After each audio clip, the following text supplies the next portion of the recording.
नमस्कार दोस्तों, आज की इस वीडियो में हम ईवीएस शिक्षण और वनस्पति जीव और जल इन दो टॉपिक्स से 10-10 क्वेश्चंस कवर करेंगे और क्वेश्चन से रिलेटेड इंपॉर्टेंट फैक्ट्स भी बताएंगे। इसलिए वीडियो को पूरा देखिए।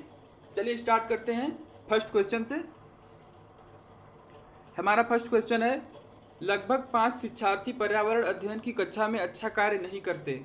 शिक्षक को निम्नलिखित में से किस रणनीति को अनुगमन करना चाहिए ताकि वह विषय को समझने और उसमें रुचि लेने में उनकी सहायता कर सके। तो हमारा क्वेश्चन कह रहा है कि 5 स्टूडेंट हैं जो कि ईवीएस की क्लास में अच्छा कार्य नहीं कर रहे हैं और जो टीचर है उसे किस स्ट्रेटजी को फॉलो करना चाहिए जिससे कि वो उनकी रुचि लेने में सहायता कर सके। तो यहाँ पे 4 ऑप्शन दिए गए हैं जिसमें से केवल जो डी ऑप्शन दिया गया है कि संकल्पनाओं को बेहतर रूप से समझने के लिए उन्हें छोटी छोटी गतिविधियां अथवा प्रयोग एवं हाथ से की जाने वाली गतिविधियां देना। तो इसका अर्थ है कि जो कॉन्सेप्ट है उसको समझने के लिए बच्चों को कॉन्सेप्ट से रिलेटेड एक्सपेरिमेंट कराना चाहिए और हाथ से किए जाने वाली एक्टिविटीज जिसमें कि टॉपिक से रिलेटेड कुछ जानकारी प्राप्त हो उसे करने देना चाहिए, जिससे कि बच्चों में रुचि उत्पन्न हो और वो समझ सके सब्जेक्ट को। तुम्हारा आंसर डी यहाँ पे सही होगा।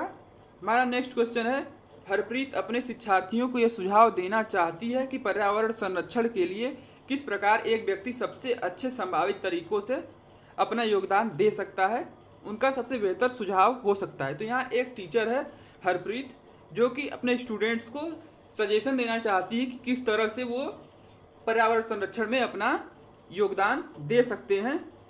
तो यहाँ पे चारों ऑप्शन में हम देखेंगे तो यहाँ सबसे सही सजेशन हो सकता है कि आने जाने के लिए सार्वजनिक साधनों का प्रयोग करना, क्योंकि जो सार्वजनिक साधन होते हैं जैसे बस, ट्रेन आदि, इसमें एक ही बार पेट्रोल का खपत होता है या डीजल का खपत होता है और बहुत से लोग एक साथ इसमें जा आ सकते हैं। पर्यावरण के संरक्षण में सहायता करने के लिए हमें सार्वजनिक साधनों का प्रयोग करना चाहिए। नेक्स्ट क्वेश्चन देखते हैं। हमारा नेक्स्ट क्वेश्चन है कि 5वीं कक्षा की शिक्षिका तथा उसके शिक्षार्थियों ने अपनी अपनी क्यारी में एक राजमा का पौधा उगाया। हर 2 दिन के पश्चात वे उसकी लंबाई जांचते हैं तथा लिखते हैं। 3 सप्ताह के पश्चात उन सभी ने अपने परिणामों को ग्राफ के माध्यम से दर्शाया।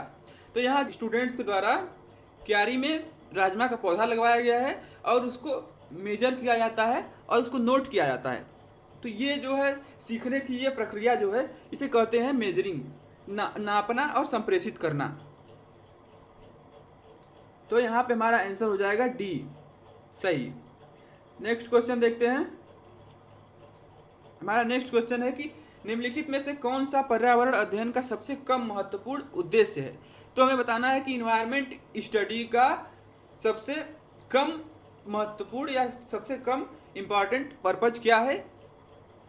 तो यहाँ पे हम देखेंगे कि जो सी ऑप्शन दिया गया है कि प्रत्यास्मरण और याद करने के कौशलों को अर्जित करने के लिए शिक्षक को अधिकतम अवसर उपलब्ध कराना, यही जो है सबसे कम महत्वपूर्ण उद्देश्य है। बाकी जो 3 दिए गए हैं, पर्यावरण संबंधी मुद्दों के बारे में जागरूकता का विकास करना मतलब अवेयरनेस फैलाना, ये पर्यावरण संरक्षण का उद्देश्य है। और समाज सांस्कृतिक परिवेश के बारे में जिज्ञासा पैदा करना, ये भी पर्यावरण अध्ययन का उद्देश्य है। और जो डी ऑप्शन दिया गया है, शिक्षार्थियों में संज्ञानात्मक संवर्धन करना, ये भी इम्पॉर्टेंट है। तो यहाँ पे हमारा आंसर हो जाएगा ऑप्शन सी। नेक्स्ट क्वेश्चन देखते हैं। हमारा नेक्स्ट क्वेश्चन है कि नलिनी कक्षा 3 के शिक्षार्थियों को जानवर हमारे साथी प्रकरण से परिचित कराना चाहती है। प्रकरण को और अधिक रोचक तरीके से प्रस्तुत करने के लिए निम्नलिखित में से कौन सी युक्ति सर्वाधिक उपयुक्त होगी। तो यहाँ एक टीचर है नलिनी, वो कक्षा 3 के स्टूडेंट्स को एनिमल अवर फ्रेंड्स टॉपिक से इंट्रोड्यूस कराना चाहती है। तो इस टॉपिक को और अधिक रोचक तरीके से उन्हें कैसे प्रस्तुत किया जा सकता है, ये युक्ति बताना है 4 ऑप्शन में से। तो यहाँ पे बच्चे जो होते हैं, बच्चे अलग तरीके से सीखने में ज़्यादा इंटरेस्ट लेते हैं, जैसे स्टोरी के माध्यम से या फिल्म के माध्यम से या रोल प्ले के माध्यम से। तो यहाँ पे हमारा सबसे सही आंसर होगा कि जानवरों तथा उनकी उपयोगिता पर आधारित फिल्म को प्रदर्शित करना। तो फिल्म के माध्यम से बच्चे ज़्यादा जुड़ सकते हैं कॉन्सेप्ट से। तो यहाँ पे हमारा आंसर सी होगा, राइट आंसर। नेक्स्ट क्वेश्चन देखते हैं। हमारा नेक्स्ट क्वेश्चन है, ईवीएस की कक्षा में जल का पाठ पढ़ाते समय अंजलि ने अपनी कक्षा में जल के विभिन्न स्रोतों और जल को संरक्षित करने के लिए व्यक्तिगत क्रियाओं पर रोल प्ले आयोजित किया। इस क्रियाकलाप का मुख्य उद्देश्य है। तो ये क्वेश्चन भी पांचवें क्वेश्चन से रिलेटेड है। तो ये क्वेश्चन कह रहा है कि ईवीएस की क्लास में जल टॉपिक पढ़ाते समय अंजलि जो है कि कक्षा के जल के विभिन्न स्रोतों और जल को संरक्षित करने के लिए व्यक्तिगत क्रियाओं पर रोल प्ले करती है। मतलब एक रोल प्ले का आयोजन करती है जिसमें कि जल के कंजर्वेशन के लिए और विभिन्न स्रोतों के लिए रोल प्ले आयोजित करती है। तो इस रोल प्ले का क्या पर्पज है बताना है हमें। तो यहाँ पे इसका पर्पज होगा कि अधिगम की प्रक्रिया में विद्यार्थियों का सक्रिय भाग लेना सुनिश्चित करना। तो इस लर्निंग प्रोसेस में स्टूडेंट्स का एक्टिव पार्टिसिपेशन लेने के लिए ये रोल प्ले किया गया है। तो यहाँ पे हमारा आंसर हो जाएगा सी। नेक्स्ट क्वेश्चन देखते हैं। हमारा नेक्स्ट क्वेश्चन है, सरिता की शिक्षिका उसे विभिन्न सामूहिक गतिविधियों में शामिल रखती है, जैसे समूह चर्चा, समूह परियोजना आदि। उसकी शिक्षिका सीखने के किस आयाम का अनुगमन कर रही है। यहाँ क्वेश्चन कह रहा है कि सरिता की शिक्षिका जो है या जो उसकी टीचर है उसे कई सोशल एक्टिविटीज में शामिल रखती है, जैसे कि ग्रुप डिस्कशन और ग्रुप परियोजना आदि में। उसका टीचिंग प्रोसेस क्या है बताना है या उसका आयाम क्या है। तो यहाँ पे हमारा आंसर होगा सामाजिक गतिविधि के रूप में सीखना। मतलब ग्रुप में अगर पढ़ाया जा रहा है तो वो सामाजिक हुआ, सोशल रूप में सीखना सिखा रही है। नेक्स्ट क्वेश्चन देखते हैं। एक ईवीएस कक्षा में बच्चों के व्यक्तिगत अनुभवों को महत्व देते हुए शिक्षक को यह फायदा होगा। तो यहाँ हमें बताना है कि अगर ईवीएस की क्लास में बच्चों के सेल्फ एक्सपीरियंस है उनको इम्पोर्टेंस दिया जाए तो उससे क्या फायदा होगा। जो एक्सपीरियंस वर्ल्ड है उससे रिलेट करके अगर पढ़ाया जाए तो बच्चे उसे अपने अनुभव में ले लेंगे और उसे अच्छे से समझ जाएंगे। तो यहाँ पे हमारा आंसर हो जाएगा ऑप्शन सी।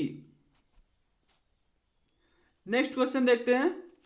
हमारा नेक्स्ट क्वेश्चन है, एक शिक्षक कक्षा में पौधों के हिस्सों की अवधारणा को पढ़ाते हुए छात्रों की अधिकतम भागीदारी चाहता है। इसे प्राप्त करने के लिए एक शिक्षक को करना चाहिए।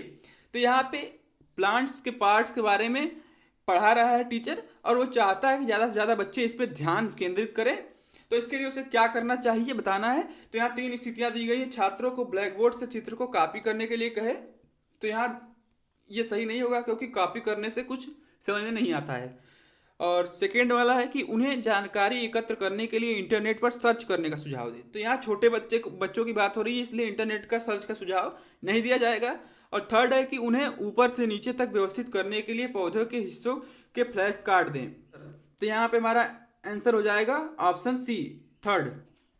हमारा नेक्स्ट क्वेश्चन है, शिक्षक पृथ्वी पर मौजूद विभिन्न प्रकार के जानवरों की तस्वीरें देता है और उनमें से उभयचरों को छायांकित करने के लिए कहता है। इस गतिविधि का उद्देश्य विकसित करता है। तो यहाँ पे हमें बताना है कि एक टीचर है वो कई जानवरों की इमेजेस देता है बच्चों को और उसमें से उभयचर एम्फीबियंस को अलग करने की बात करता है। तो यहाँ पे ये क्यों कर रहा है, तो ये कर रहा है बच्चों में क्रिएटिविटी लाने के लिए और वर्गीकरण कौशल, डिफरेंसिंग एबिलिटी विकसित करने के लिए। तो यहाँ हमारा आंसर हो जाएगा A and C. Next question देखते हैं। हमारा नेक्स्ट क्वेश्चन है, पर्यावरण के जैविक घटक में सम्मिलित है। तो यहाँ हमें बताना है कि जैविक कंपोनेंट कौन सा है इन्वायरमेंट का, चारों ऑप्शन में। तो पहले हम जान लेते हैं जैविक घटक क्या होता है, अजैविक घटक क्या होता है। तो यहाँ हम देख सकते हैं कि जैविक घटक जो होता है वो जीव जंतु और पौधे आदि आते हैं जो जीवित प्राणी हैं, और अजैविक घटक में निर्जीव चीजें जैसे भूमि, जल और वायु आदि आते हैं। तो यहाँ पे हमारा सही आंसर होगा पौधे।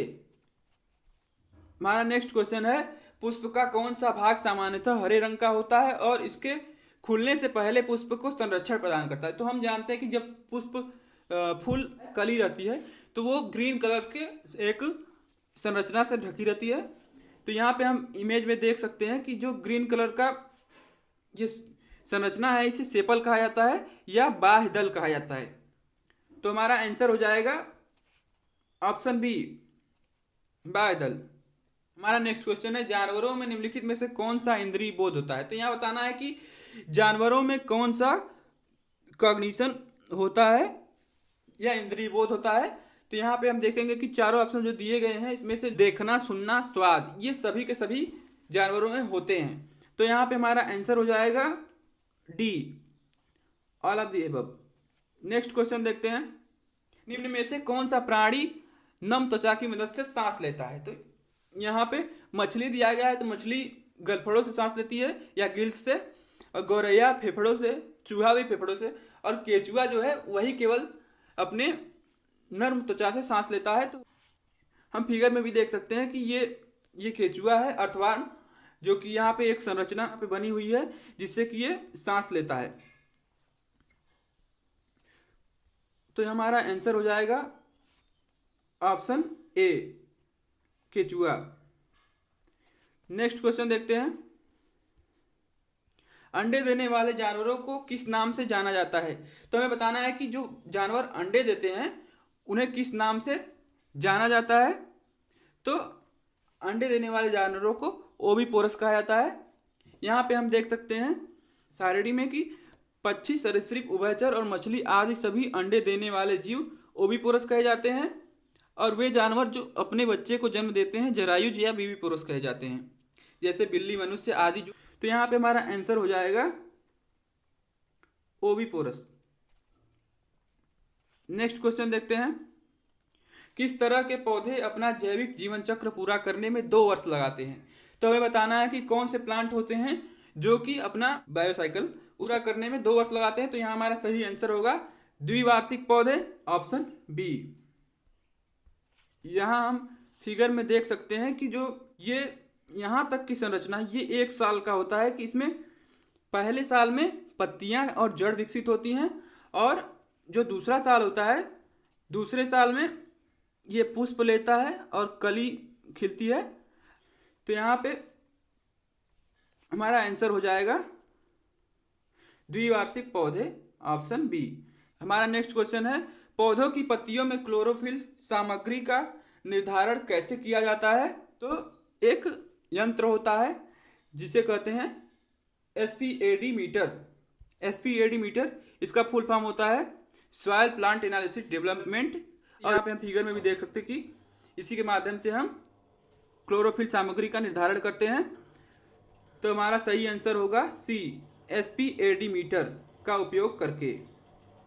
नेक्स्ट क्वेश्चन देखते हैं, हमारा नेक्स्ट क्वेश्चन है वर्षा की दृष्टि से विषम राज्य कौन सा है। तो हमें यहाँ पे ऑप्शंस दिए गए हैं अरुणाचल प्रदेश, मणिपुर, त्रिपुरा, हरियाणा। तो हमें बताना है कि इसमें ऑड कौन है रेन की दृष्टि से।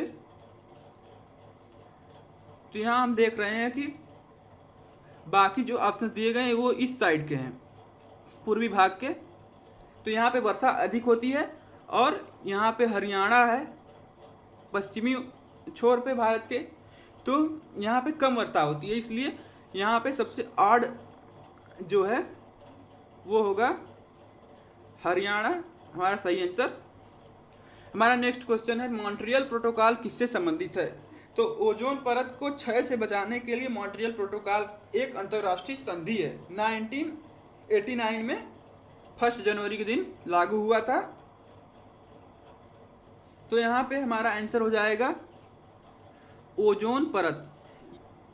हमारा नेक्स्ट क्वेश्चन है निम्नलिखित में से कौन सा जल प्रदूषण का मानव जनित स्रोत है।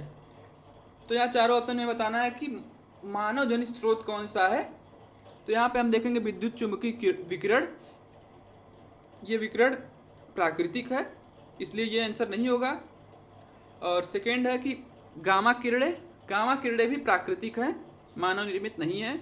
और सी है कॉमिक किरणें, ये भी प्राकृतिक हैं, तो ये भी आंसर नहीं होगा। यहाँ पे हमारा सबसे सही आंसर होगा नाभिकीय रिएक्टर, और इससे जल बहुत ही प्रदूषित होता है।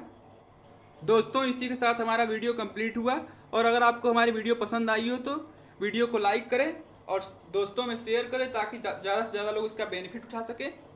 और अगर चैनल को सब्सक्राइब नहीं किया सब्सक्राइब कर दीजिए और बेल आइकन को भी दबा दीजिए ताकि हमारी आने वाली नई वीडियोज आपको टाइम टू टाइम मिल जाएं। इसी के साथ आप हमारे टेलीग्राम ग्रुप को भी ज्वाइन कर सकते हैं जिस पर आपको PDF अवेलेबल है। And thanks for watching.